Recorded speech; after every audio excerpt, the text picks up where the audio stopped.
David, for your amazing presentation, and thank you to all the people for being here today. And so I am very honored and delighted to have this possibility of this talk. And you can see, yeah, the title of the talk of today is "Seeking Justice in Risk Landscapes, Small Data and Toxic Autobiographies from an Italian petrochemical town." And yeah, I will, in this presentation, I will explore how the construction process of environmental knowledge can be emancipatory for distressed communities living in contaminated and risk landscapes. And more specifically, during this presentation, I will explain and amplify the concept of risk landscapes. I will introduce the small law street approach. I will present and unfold the concept of small data, and I will discuss the role of small data and toxic autobiographies in the construction of emancipatory knowledge. And I will talk about the different forms of insurgent knowledge. And finally, I will reflect on some results from an in-depth case study in a Sicilian petrochemical town. And before to do that, I would like to, let's say, give a bit of background about myself. After all, in line with some feminist scholars who affirm that the personal is never only personal, but is also political and scientific, I would like to tell you something about me. So I grew up in Sicily and worked there for several years as an urban planner, specialized in participatory and community planning in the most distressed areas in Sicily. And so Sicily has been for decades one of the most distressed regions of the Western countries. Let's say that Sicily is somehow the south of the north. And because of this happens because of the presence of mafia and criminality, because of bad government, poor socioeconomic status, as well as powerless civic society. And because of this, for instance, Sicily is one of the regions with the highest immigration rate of young people. All these characteristics, of course, have also, let's say, an environmental side effects. And I will say also that the environment itself in Italy, in Sicily, has been an arena of silent or evident conflicts, struggles, and innovative ideas as well during the time. Despite this happens somehow in a different way in respect to the context of the US, where the environmental justice movements have roots in the civic movements against environmental racism. But anyway, also in Italy and Sicily, the environment has been a contested topic. And this is why actually I decided to focus part of my research and PhD research on the topic of the environment, and more specifically in the connection between the topic of environment and environmental degradation with the topic of landscape, knowledge, and powerless communities. In particular, in order to explore this link, I spent during my PhDs a lot of time in different countries and across also different fields of knowledge, in particular urban planning, environmental justice studies, and environmental humanities. I have been a visiting student researcher at the Environmental Humanities Lab at the Royal Institute of Technology in Sweden. And also I have been, actually I've spent, as David was telling before, Professor David Pell was telling, I've spent almost 9 months here at the University of California, Santa Barbara, as a Fulbright visiting scholar, going more in depth into the topic of environmental justice studies. And from, let's say, from this exploration of fields of knowledge, countries, it has emerged, for instance, that both in the environmental humanities and in environmental justice studies, several scholars call for a multi-scale and multi-time analysis of the environmental issue that in a way that they want to give attention to both human and more the human communities, intersecting topic of body, power, and gender issue. And this was the part of the environmental humanities and environmental justice studies. More specifically, into the topic of environmental humanities, several scholars have given attention to the creation of counter-knowledge through toxic autobiographies as a way to deal with powerless communities in distressed areas, in contaminated areas.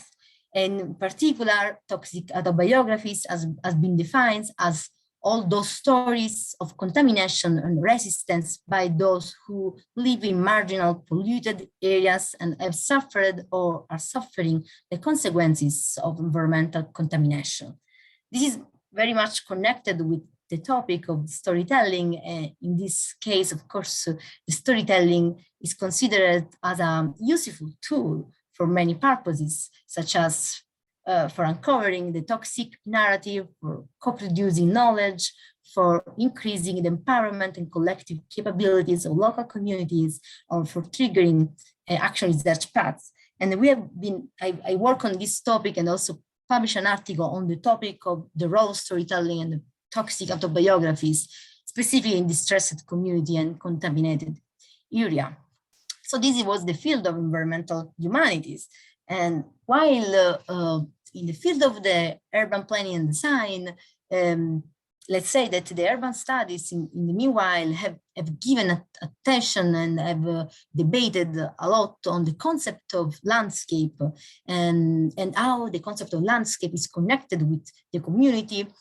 Specifically, the landscape has been defined as an area as perceived by people whose character is the result of the action and interaction between natural and human factors. In this sense, the landscape within the urban studies has been considered as a relational field and privileged conceptual tool for reading the relationships between nature and society. The process of planning itself has been considered as an essential moment for generating social innovation, collective learning, and empowerment.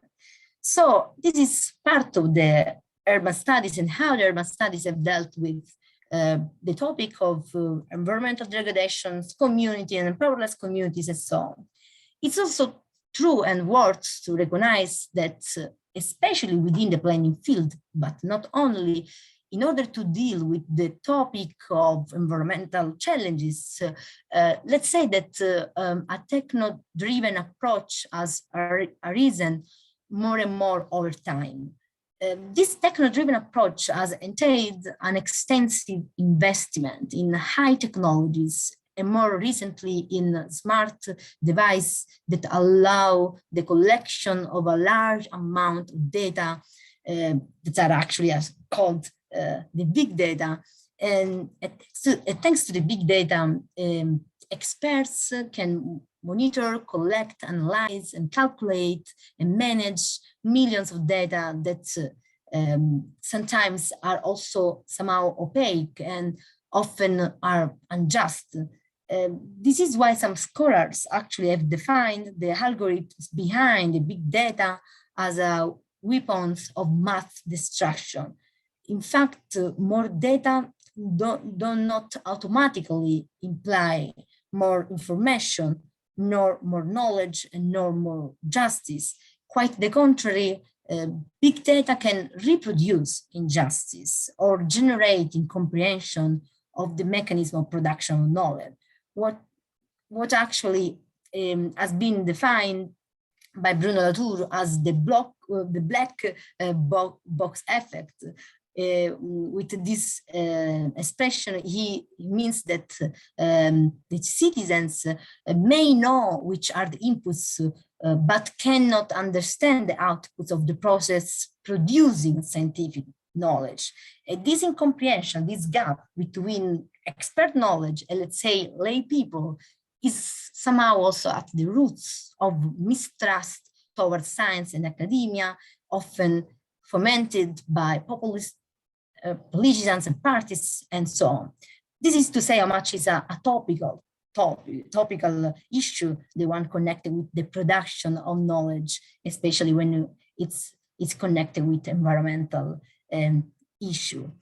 And let's say that the big data approach is even more let's say, has even more limitations.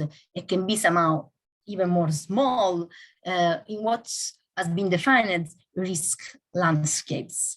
More in detail, risk landscapes have been defined as the urban areas characterized by a different distribution of emissions and risk according to racial characteristics. And this is one definition we can find. During my PhD research, I tried to expand more the topic and the concept of risk landscapes in a way that could include other concepts such as slow disasters, everyday disasters, pollution landscapes, and slow violence. More in detail, this concept have been developed by several scholars, and the slow disaster in particular are the product of long gradual processes of environmental degradation, while everyday disasters are connected with the normalization of threats and the denial of people's daily experiences of the disaster due to the regular exposure to harmful levels of risk causes. While the pollution landscapes is when pollution is embedded in all aspects of everyday life. Finally, for slow violence is that violence that occurs out of sight and in a dispersed way across time and space. What I've done during my research thesis has been to propose to try to expand the concept of risk landscapes in a way that would be more inclusive of these previous definitions that involve more topics of time, topics of power relations, topics of injustice. And more in detail, we can define in this sense the risk landscape as all those places which can be a product of long and gradual processes of environmental degradations, and in which the toxic exposure are slow, burning, and spectacular issues. And this makes it harder for people to recognize the state of vulnerability and pollution embedded in all aspects of their everyday life. And risk landscapes, in this sense, can be considered the product of environmental violence that occurs gradually and out of sight. So, in this sense, once we've defined and understood how, let's say, there is a mainstream approach to environmental issues that is very much connected with the big data approach, and also I have tried to explain how much is important to expand the concept of risk landscapes in a way that include much better the time and the power issue and the justice issue. What it emerges is how the big data approach is actually can be actually small. This is even more evident inside the risk landscapes, because the big data approach is not able to catch the human and more the human dimension of knowledge, is not able to map the power dynamics. It is not able to comprehend the transformation of the relationship between human and the environment over the time. And after all, as Alice Mann has argued, although getting better data is important for environmental justice, it is not necessarily what changes social world. It's political action what changes things. So this is to say how this mainstream big data approach was not enough in order to deal with slow transformations, environmental and social transformation over the time that are also spread over the space, and also is not able to deal with the topic of knowledge and empowerment of powerless communities. And from that, I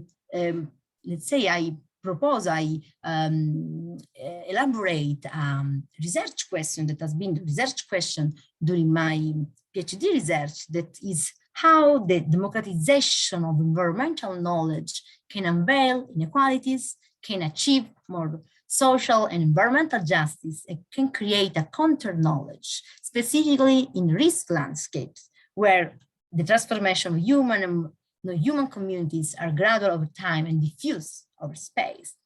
And in order to answer this question and in an alternative, a complementary way in relation to the big data approach, I propose an alternative approach that I define small, slow, street approach. And I argue that the small, slow, street approach can be better and more effective for shedding light on the injustice, and also for grasping slow and diffuse transformations in the space, and also for creating a counter knowledge, as well as for envisioning alternative future, while is also able, this approach, to better focus on the experience, struggles, and knowledge of the community. And actually, you can see the definition of small, slow, street approach as these three main words that are small, slow, street. And for each of these words, there is a epistemological and methodological reasons. And I would like to share with you some of that. Let's start with slow. So, small, slow, street approach is based on slowing down science, both methodologically and epistemologically, which means taking the time to ask questions and mull over interpretations rather than churning out fast results. And by doing so, slowing down allows researchers to get into the rhythm of the slow violence occurring in risk landscapes. And it does so also through what has been defined slow observations. And this is for about, the word slow. Let's see, strict. In order to carry on a slow science and also slow observation, slow interaction, the researchers need a strict approach that is made of authentic and in-person interactions. That is, it means that it's very connected with the community living in distressed areas. And then let's focus now on the word small. So slowing down science and embracing a strict approach allows intercepting the small dimension of knowing. And actually, let's say the concept of small itself is not exactly new in the literature. In fact, already in the 1970s, there was Ernest Schumacher that has published his most famous book titled Small is Beautiful, in which he criticized the illusion of unlimited human power through big and incremental technologies. And instead, Schumacher proposed human scale, decentralized as small technologies to face the forthcoming environmental challenges. But it was not only Schumacher. We can find also other books and publications. For instance, more recently, this book by Anitra Nelson, who has argued that small is necessary while she was talking about contemporary models of alternative collaborative housing and living, which are socially diverse and with low ecological footprints. And then another important reference about the word small, for sure, is the small data that were elaborated by Lindstrom, who has used small data to refer to all those tiny informations regarding the consumer's behaviors. Let's say that I just borrowed this definition of small data and I tried to amplify its meaning and applying more specifically in risk landscapes in all these areas that are facing in the same moment both social and environmental issues. And more precisely, together with Marco Armiero and Filippo Gravagno, we define small data as the ensemble of information embodied into the texture of life of human and non-human communities. And let's say that the difference between small and big data are both epistemological, ethical, and methodological. For instance, while big data are recurring, generalized, and impersonal, small data are discrete, are specific, and personal. While big data can be collected through technological devices, small data arise through emotional and sensorial experience. Furthermore, this means that small data can come from human and more the human communities and the direct interaction with them. In order to, let's say, better understand what I'm talking about, small data, small slow street approach, and so on, toxic autobiographies, I want to share with you today the story of Gela, which is a petrochemical town in the south of Sicily. And I would like to tell you, to share with you, let's say, some results of a small slow street approach applied there. And Gela, you can see in this map on the left, is a Sicilian seaside town. And Gela is pretty rich in natural lagoons where birds stop while migrating from Africa to Europe and vice versa. And also Gela has peculiar and pretty unique habitats at the edge of desertic and Mediterranean ecosystems, how you can see in this picture too. And also not only from an ecological point of view, but also from a social and cultural point of view, Gela is pretty important town. In fact, Gela was founded by the Greeks around the 7th century BCE, and over time, Gela preserved its socioeconomic structure, mainly based on fishing, farming, agriculture, as well as based on production of pottery and sponges, how you can see in this historic picture. And so far, the story of Gela may seem pretty similar to other stories of typical Sicilian and Italian seaside town. So why Gela is important in relation to the topic of risk landscapes, in relation to the topic of small data and toxic autobiographies, a toxic environment, and so on. It is relevant for this concept. Gela is relevant for this concept because there was a pretty important turning point in the history of Gela. And this turning point happened when some oil was discovered in its Gulf. And after this discovery, within less than 10 years, it was built one of the biggest petrochemical plants by the state oil company called Eni. Nowadays, Eni has become a multinational oil and gas company, and it is considered one of the 7 super major oil companies in the world. You can see from this picture, actually is a map at the time of the construction of the plant in 1960, more or less. And there you can see from the picture on the right side is the plot of the plant, while in the central part you can see the city, the town of Gela. And you can see from that map how much the plant was, let's say, big in comparison to the size of the town.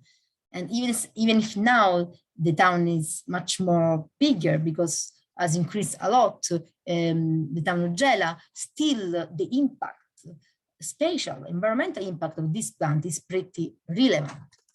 And here also we have a picture of the plant when it was just built. Within the background, you can see the town of Gela. So at the time of the discovery of the oil in Gela, a toxic narrative made of movies, newspapers, TV programs has been mobilized, occupying the public discourse. This is pretty interesting for understanding how somehow the community of Gela became or has been perceived as a powerless community. In fact, this toxic narrative was based mainly on a dualistic tale. On one side, it preached how the industrialization would have brought modernity, well-being, and prosperity, while on the other side, this toxic narrative was depicting as anti-modern all the alternative voices. Or when I say alternative voices, I mean all those voices that were trying to emphasize the side effect, the negative side effect of the presence of the huge plant. Here we have some examples from this toxic narrative from some newspapers. For instance, I just translate this title, a rich and imposing oil cities rising in the ancient sleepy Gela. Or also while they were talking about the modern Gela, they say how our fathers used to dream the renaissance of Gela that has a glorious past. These dreams became true at the beginning of the 60s, thanks to the discovery of oil. Another pretty, let's say, emblematic example is from this. This is an excerpt from a voiceover of a movie, one of the many video documentaries about the plant. And they say, a future full of hope is expected today for Gela, and as a name, the name is oil. So this is to say how the oil was depicted, how the only possibility for the redemption of the population of Gela. This mainstream narrative, this toxic and triumphalist narrative, was in the same time covering, which was the reality. In fact, despite all these movies and narrative and so on, pretty soon the drama of a total discrepancy between the narrated and official image and the harsh reality emerged. In fact, since the 70s, the dream of the progress has gradually vanished due to the crisis of oil.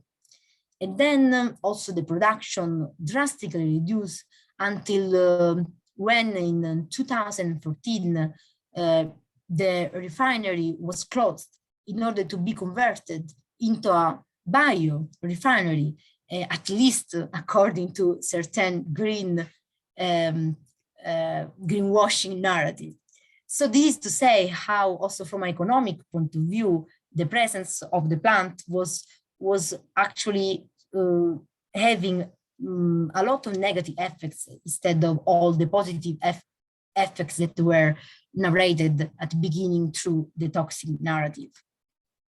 And more precisely, as a matter of fact, the presence of this huge plant near a relatively small town, instead of intensifying the social cohesion and feeling of belonging, has increased the inner socioeconomic divides of the community, and also the daily presence of the plant has caused unexpected and dramatic impacts of the population on the population health. And more in detail, in Gela nowadays is considered one of the most marginalized places in Italy, in which the environmental degradations interplays with psychological and cultural deprivation. And this is also confirmed by some quantitative data, such as the fact that in Gela, there is one of the highest state of absolute poverty, one of the highest rate of unemployment, one of the highest rate of congenital malformation in cancer, as well as one of the highest rate of concentration of toxic matters.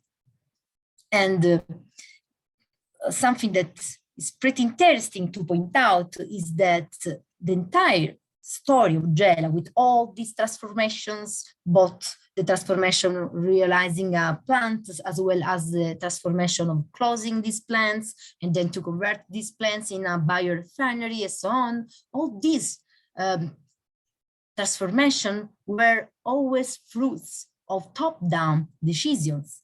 What I want to say is that the citizens of Gela were not involved in any decision regarding Gela, or at most they were depicted and represented as backward, ignorant, and poor. But nevertheless, if we have to then look at the reality, the population of Gela has been the most, the one that is more suffering the consequences of 60 years of petrochemical pollution. And actually my work starts exactly from this point, from this situation of subalternity, this condition of subalternity and powerless from the community of Gela. And my work has been made more precisely has been made of an intense field work, as well as been made of a lot of collection of interviews and toxic autobiographies and focus group. And all this work has allowed me to collect small data through essentially the stories of human and more the human communities. And let me show you some practical example coming from my fieldwork in Gela. For instance, this is an excerpt from an interview with a resident, Daniela, who was telling me about the presence of a constant smell of rotten eggs, that a smell that for her was totally a normal smell, and that she was feeling through her body, that was feeling as a intoxic body. This is to say how the body and the sense can play a role in understanding the toxic environments and the transformation of the environment around the people. And another interview is the one from Lucia, who told me, we can read together, she told me, when I was 7, 8 years, the early 70s more or less, the sea color was often between yellow and brown because E&I drained its sewage and left over in the mouth of the river. And because of that, the residents started to frequent the waterfront less because, of course, of this presence of so much contaminated water. The people, step by step, even if slowly, realized that anyway was very contaminated, and after many decades of contamination, they started to hang out less in this part of the city, of the town. And this tells us something, tell us that environmental distresses, land use changes, and sensorial and embodied experiences of contamination have also led to this loss of value of the landscape and of the ecological relations among humans, society, and environment. And also tell us how these gradual relational changes cause invisible damage and affect daily life, and also tell us how it is difficult to recognize this damage because of a normalization of threat that occurs over the time. So for people, it's much more difficult to really recognize that they are living in a toxic environment, and then once they realize this, they start to change their relationship with the environment around them. And then here, I want to share with you another excerpt from another interview from another toxic autobiography, in this case coming from some fishermen who have organized themselves in a committee because they are struggling against the expansion of new drilling offshore in the sea in front of Gela. And while I was talking with these fishermen, talking about the reason why they organize themselves and so on, was quite surprisingly, it was quite surprising for me to see how they own very in-depth knowledge about their own territory. And specifically, they told me how over the decades, many species of fish and plants in the sea have disappeared or have modified radically. And this data is pretty interesting because there are not so far at least systematic report and studies about the impact of the plant on the sea, but actually the knowledge, the local knowledge of these fishermen provides that's part of knowledge that has been not created from scientific reports. And so that's to say how much is important how it's important to dialogue and also create this space of sharing in order to collect this form of alternative knowledge. Something similar, it happens with another group, another movement that has been active locally in Gela, and this movement has tried to create a counter knowledge about contamination. And the founder of these movements told me that around the 90s, they realized that many friends and relatives were starting to get very sick, or many people were having cancer. And so because of that, they understood that something was wrong, that something was happening. But at that time, there were not any studies that was providing specific information about the contamination. So because of that, they decided to start their own research. And in this way, they were able to, let's say, create a new knowledge, let's say, on the environmental impact through what has been defined in literature as popular epidemiology, that can be understood also as a practice of resistance, thanks to which it's possible to make up for guilty gaps of information. This was what they did actually, to create a counter knowledge about contamination in order to denounce and to say to the people through also, in some cases, through newspapers and so on, that Gela was very contaminated.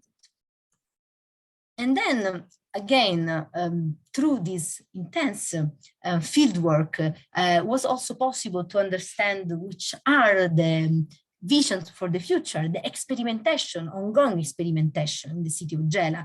This is, for instance, an example of an agroecology and permaculture project.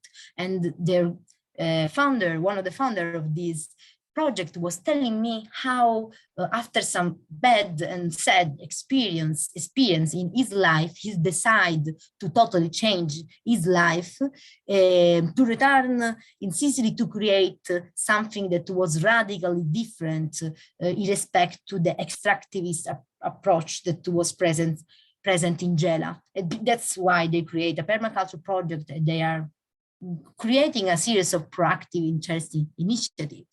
And something similar was another story coming from the woman, a group of women in Gela that are self-organized in a committee. The grassroots movements of the women for the territory is called. And they did this because they realized that there was a tragedy was occurring around them. And they decided to self-organize in order to ask for more justice, for more support from a health point of view for the people who were suffering about the impacts of the contamination. And so this is to say how all these stories have allowed me to have a more complex, but more complete vision of the history of Gela. Somehow I had possibility also to, let's say, put together all these stories of resistance and also this personal and collective struggle. And all these stories and data have been reorganized in this timeline. Actually, you can see it's pretty longer here. I'm sharing just a few pictures of this timeline. That is a timeline telling a different story, another collective story of Gela, in which I included also all these alternative voices telling another perspective about the presence of this plant, also about the industrialization process in Gela. And I also had the chance to share these timelines with some residents, and also thanks to them, I could receive some feedback that have shaped ever influenced a lot the direction of my work. And so far, I was talking more about all these small data that are connected with perceptions, memories, struggles, but that are coming from human communities. What has been interesting to me during this PhD work, this research, is that actually small data can come also from not human communities or more than human communities. That have somehow the agency to tell their own stories through their toxic bodies, as well as the no-human communities can tell their own stories through their presence or their absence. This is, for instance, the case of the black seashell on the beach of Gela that tell us how much the toxicity can go through both human and more the human bodies. So toxicity cross all the bodies. And there is this transcorporal porosity through human and more the human bodies. But also this black seashell is a small data that tell us that the no human communities or more the human communities incorporate the slow violence. This means that their absence, presence, decrease, or increase may be a telltale of the ongoing socio-environmental transformation. So by looking at small seashells, many things can be understood about the, let's say, socio-environmental and ecological change we have in a landscape, in a risk landscape. And here, for instance, is another let's say small data coming from a sign of no access to the beach that is a sign that you can find everywhere, unfortunately, along the beach of Gela. And that these signs tell us about the alteration of the relationship between humans and the daily environment, because this tell us how much some part of the town are perceived nowadays as unsafe, for instance. So those are also small data, small signs revealing a lot about the slow transformation over the time. So what I shared so far can already, we can already, let's say, share some reflection on what I told so far. For instance, we can say that the use of small data can be is a tool that can shed light on the memories of injustice. What I mean is that thanks to the collection of small data through the toxic autobiographies, the interviews, it was possible to have this historical perspective of the injustice through their memory of people. And so giving attention to the past, but also to the present, and also giving attention to the future. And also another thing is that the small data can be considered important useful tools to shed light on perceptive memories. This means that the sense, the perception can reveal the transformation of the landscapes, of the injustice, and also the contamination in an area. And also the small data are useful tools to shed light on the transcorporeal and embodied stories, both in the human and no-human bodies, and that bodies that became lens through which to read the toxic environments.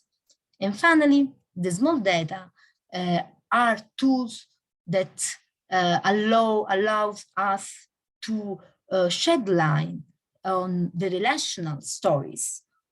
I mean, to how shed light on how the relationship between human and the environment around has changed over the time, and how, for instance, some places now are perceived as unsafe, and so on.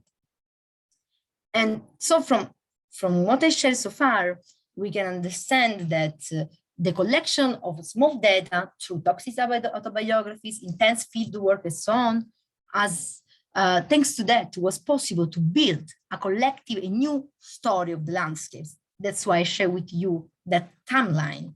But also what was pretty interesting is that also, thanks to the small data, was also possible to map what I define insurgent knowledge.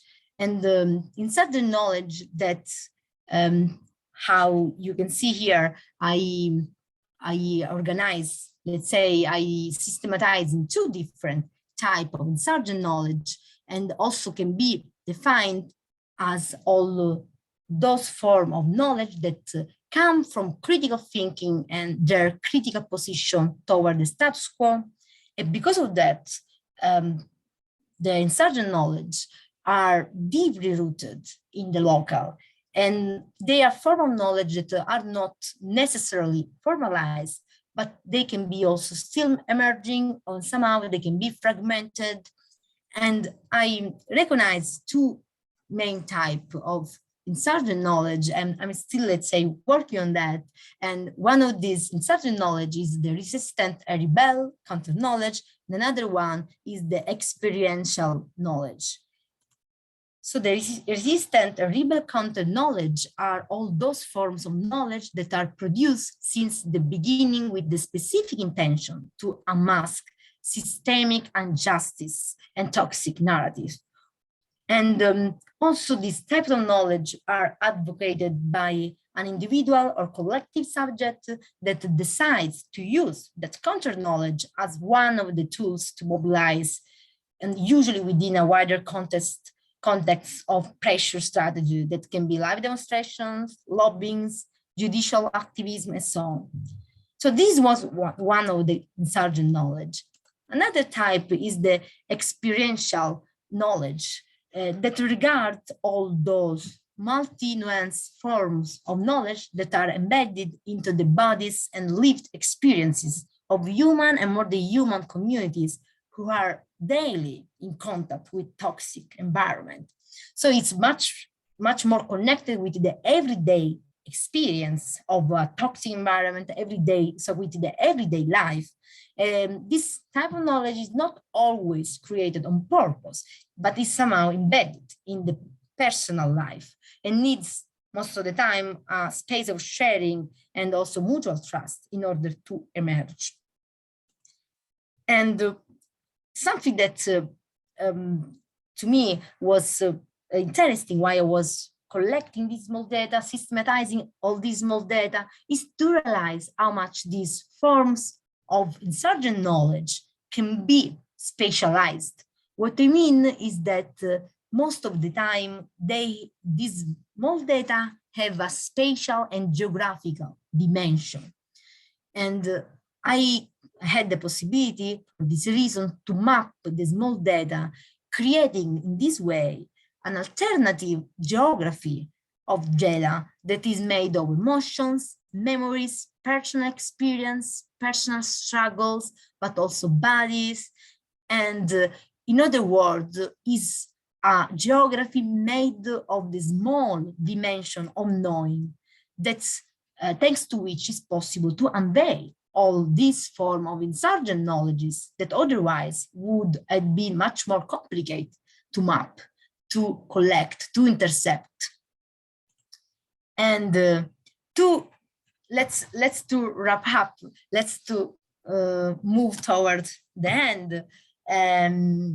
So I started my research and also this presentation trying to exploring this link between knowledge and inequalities, environmental degradation, landscape, and try to understand how the democratization of environmental knowledge can unveil inequalities, can achieve more social and environmental justice, can create a counter-knowledge risk landscapes. And that was the question, was the open question at the beginning. Let's say that the research during my PhD, the intense fieldwork in Gela, a work that is still ongoing, but as this work so far has, let's say, demonstrated that a small low street approach allows the collection of small data through which was possible to map this insurgent knowledge and also to map all these insurgent practices and movements, local movements, but also was allow me to uncover the power imbalance and the injustice that shaped the landscapes. And also has allowed me to create a counter knowledge and also to create an alternative and untold story of risk landscapes. As well, I could intercept the socio-ecological connections linking contamination, power, bodies, and memories. And finally, thanks to this approach, it was possible for me to trace the slow and diffuse transformations of risk landscapes over the time and over the space. And with this, I finish my presentation, and I thank you very much for your attention and for your time. And I will be very glad to further discuss with you in case you have any questions, comments, and doubts. Thank you very much. All right, thank you so much, Lizzy. And if folks can show their appreciation, I'm seeing that now with some hand claps, real and otherwise. There we go.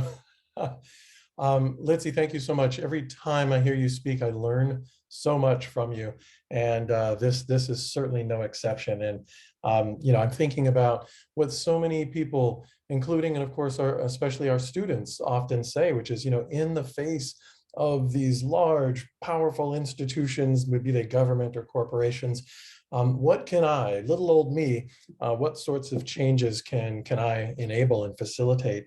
And you've shown really quite powerfully how small data can have large, big impacts and why it matters so much.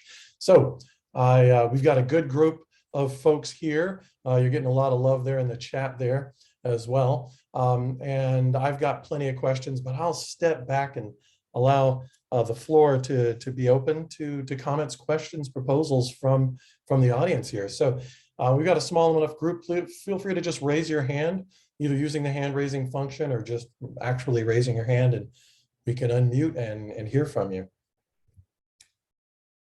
Or drop it in the chat.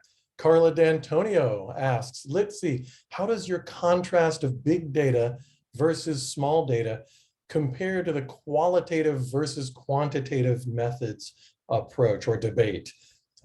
Excellent. What do you think about that, Lizzy? Thank you, Carla. This is a great question. Thank you very much.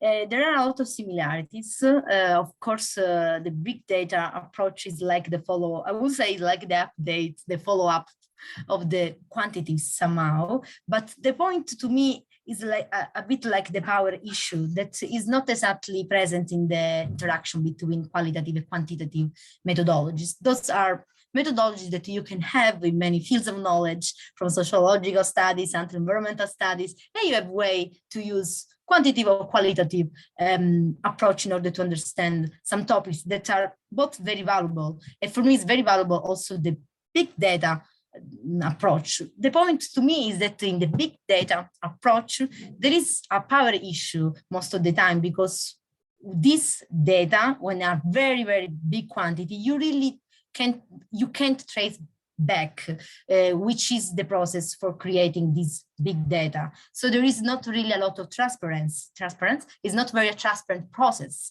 the process of creating knowledge. And because of that, this is excluding, since the beginning, any type of involvement from, for instance, the citizens that in the small data approach are the real protagonists, together with the also non-human communities, or they're the real protagonists of the process of creation of knowledge.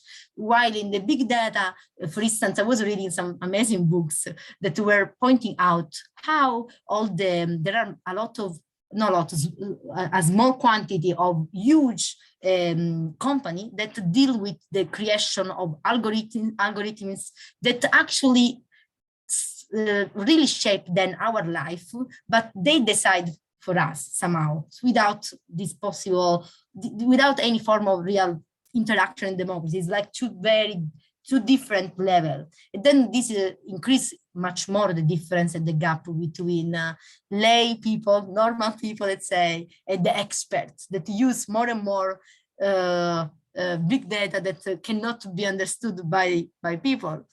So what I want to say that is that this power aspect that I think is not present so much in the qualitative approach, while in the big data and small data approach is very present, because small data approach try to distribute power somehow through the co-creation of knowledge.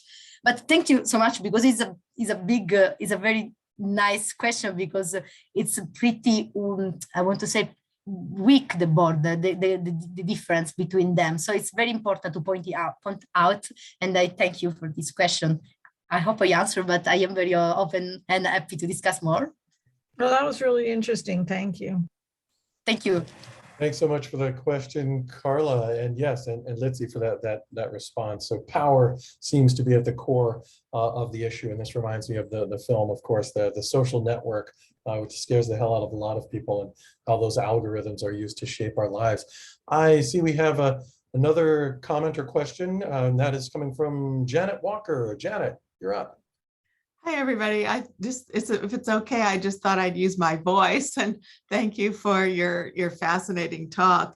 Right at the beginning of the talk, when you were saying that risk landscapes are created through these changes that are occurring gradually and out of sight, it reminded me of the whole debate that's going on around infrastructures now, where back when Susan Lee Starr in the late 90s was talking about how infrastructures are invisible until they break down, that was the thought. But then as that literature developed, people began to say, well, for whom are they invisible? And if you don't have indoor plumbing, that infrastructure is certainly not invisible. Or if you don't have access to electricity and electric lighting, that infrastructure is very visible and was never invisible. So then I was just thinking about how that might apply to your use of small versus big. And actually, I really appreciated your talk, and I agree with you completely that this is the way to work, and this is the direction one has to go to really cultivate critical environmental justice work, to quote David Pello, what is critical environmental justice? But by the end of the talk, I just started to feel, for whom is big data big? There isn't any such thing as big data, except, as you're saying, advanced computing is crunching all this data and all these numbers. And yeah, the aggregation is bigger, but small data, but it's really just a disguised form or a highly funded form of small data. And then you were saying in the end that the small data can be aggregated, or you were doing the work of mapping and connecting and creating this assembly or assemblage of small data. So by the end, I thought one of the most interesting aspects of your talk was that it blurred the boundary between big and small, because small data can be aggregated, and small data is multi-scalar and works on all these levels, and small data is powerful and insurgent, as you were saying. So I'm not sure what my question is, but I guess it's, you know, it's would you in any way relate to that notion that big data is just an idealization of where knowledge comes from in the first place, and small data is equally powerful and equally big, as it were? Thank you so much for this long observation question. Contain is like a multi-inclusive question, observation, and comments. Thank you for that. I am not very familiar with the debate on infrastructure and so on. I will look at that more careful, but thank you for the input. And about this last part of your comment, this touch some interesting question I asked myself during the process of the research, because for instance, it's not exactly true that small data distribute equally in equal way power to everyone. That will be a dream. This is the goal. But in somehow there are some people that are more involved, and then they have anyway the possibility to give more their voice. I'm thinking about some environmental associations, for instance. They are more able to tell their own perspective, while it was much more complicated for me to collect the so-called toxic autobiographies, because it's very personal, and not always people are, they are open since the beginning to share with them their personal life, because they may be also more powerless than environmental association and group. So I was questioning, actually, in the process of collecting this data. I was small data, and then I will jump to the aggregation. But in the process of collection itself, I was questioning my position as a person, as a researcher. I was maybe trying to sometimes giving more attention to someone or to someone else. Anyway, there is partiality in power balance in that too, that you have to take into consideration. For instance, since I am a woman, I guess I understood that in comparison to other previous studies, I gave much more attention to the perception of women, and there was a gender issue that was just without even too much reflection. I did post-reflection. So I want to say there is a very, let's say, there is a distribution power, but there is always this risk that as a researcher you have to take into consideration in the process of collecting data. All this self-reflexivity, this thing I'm sharing with you, is almost absent within the algorithm approach and in the big data approach. That for sure is not questioning that much itself, asking, well, I am a woman, but I am a Sicilian, how much this affects my research, and how much this affects the way I choose an association instead of another association, and giving emphasis to a topic instead of another topic. So for sure, this is a very different point from the beginning. You have already this difference between small data approach and big data approach. And about the aggregation, so I actually have to say that that this question gave me the possibility to point out that I tried during all the process to share the elaboration of the data. So this aggregation have been shared in a different moment, more specifically during a public event, during which I invite all the association I was working with. And then the goal, with a smaller group, the goal actually is to do much more once I back home, hopefully with the pandemic. But the idea is that in this interaction later on of the results of my research and the results, generally speaking, you can distribute the power again. What I mean is that you gave some emphasis to some points instead of something else. And then maybe a group, an association, a person tell you, no, what you are telling now is not exactly what I think. According to my personal experience, this is a bit different. So this is another difference, because in the big data approach with a huge quantity of data, and in which the aggregation is inside that black box I was talking about before, no one really has this possibility to negotiate also the result of a research, to negotiate the result of a different story of the city, of the town, while in the small data approach is really the horizon, the direction you give to the research that is at the beginning very different because it's engaged and want to be engaged, want to have this direction of work. And then there is this negotiation later on, thanks to which the aggregation process itself is not only myself deciding to interpret something in a way instead of another way, but also is more shared. And that's this is regarding the distribution power. Yeah, this is then I hope I answer. We can discuss more. Maybe you were asking something more, but thank you for these comments. You gave me the possibility to point out some things that I didn't point out during the presentation. So thank you for that. Thank you very much. Thank you. Excellent. Thanks so much, Janet. Yeah, I think it's a really important question about the maybe this binary or the limit, the connections, and maybe the porosity and maybe even the overlap between big data and small data. And maybe we're giving big data too much power. This is what I'm thinking. Thank you for that. And I see we've got a comment from James in the chat. Let's see. I loved how you talked about how big data approaches to research obscure systemic issues and to an extent depoliticize the personal and personal narratives. So I don't know if you have a comment or wanted to respond to that, but sounds like an appreciation there.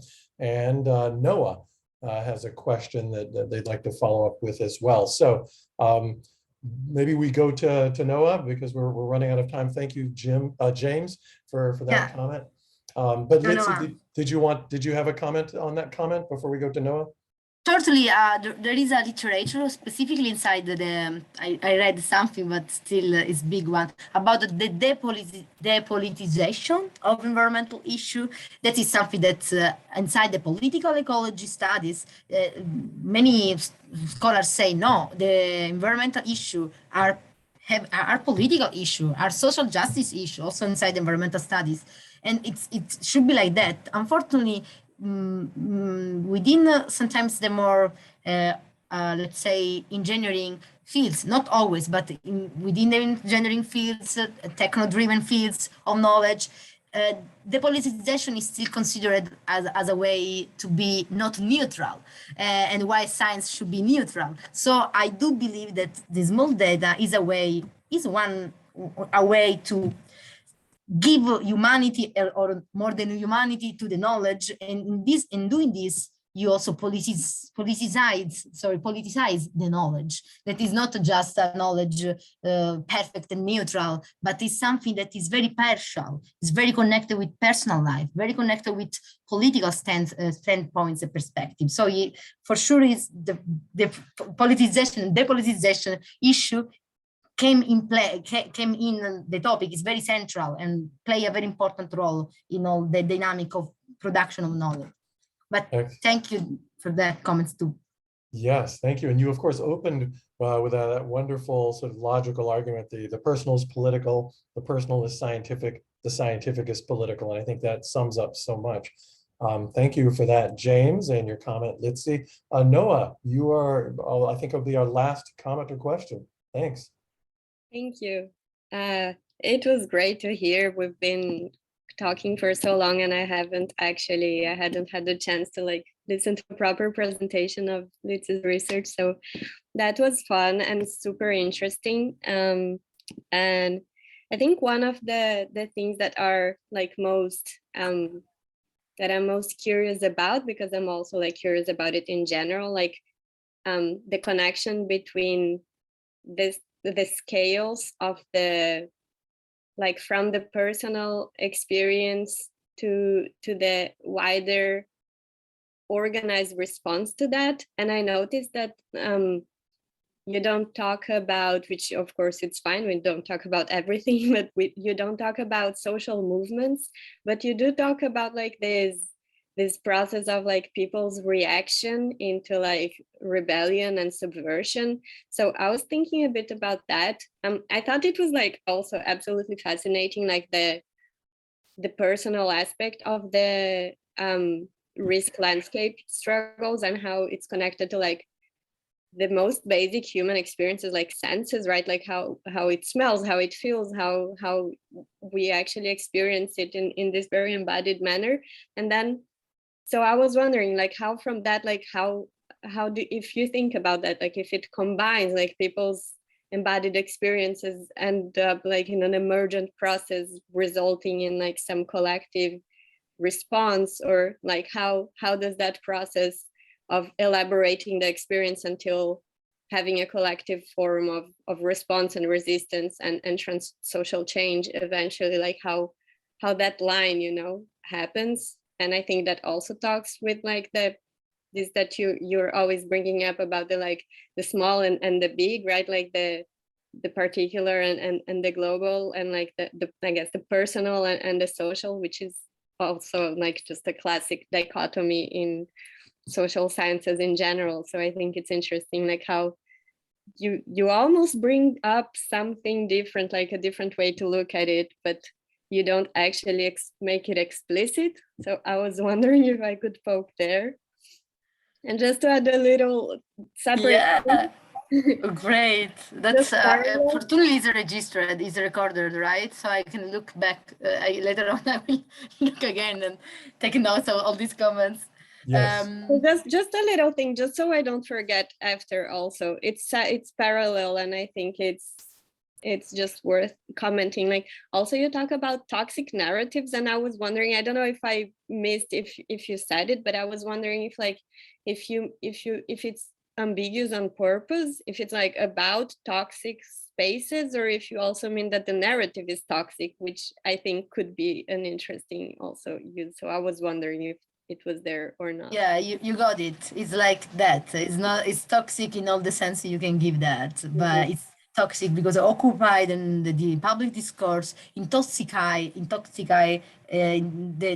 the general thinking about some about a topic and imposing a truth that maybe it's not true, but Science.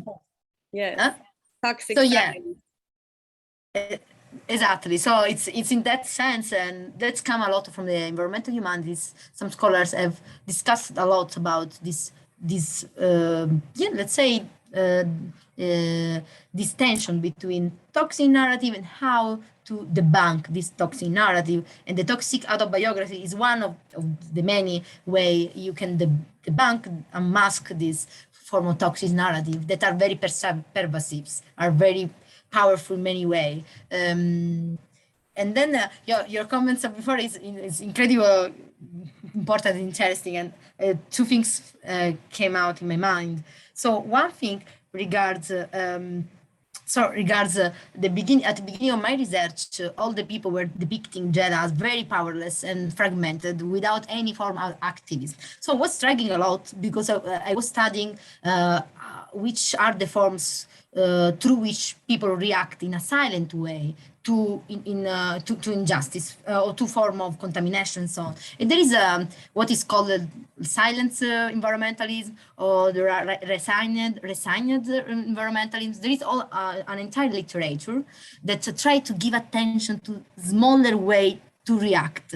Usually, the smaller way to react are when a bigger way to react is not possible because you are too much powerless, because it's not possible to really to self-organize yourself. So in order you don't do that, so you can't self-organize yourself in a big movement, create a social movement, then you do something else that is a way to oppose, to be against the situation. And then very, very interesting for me was that I could start to see this smaller way to react. That anyway, I don't know how to say, I acknowledge a dignity, an importance that is not exactly politically revolutionary, but is a way that people disagree in something, about something. And then I mapped also this one in the research, during the research, and also in my PhD dissertation. I didn't have time to dedicate a lot of time today, but I map all these nuances of environmentalism, more patent, more hidden, more that the hidden are always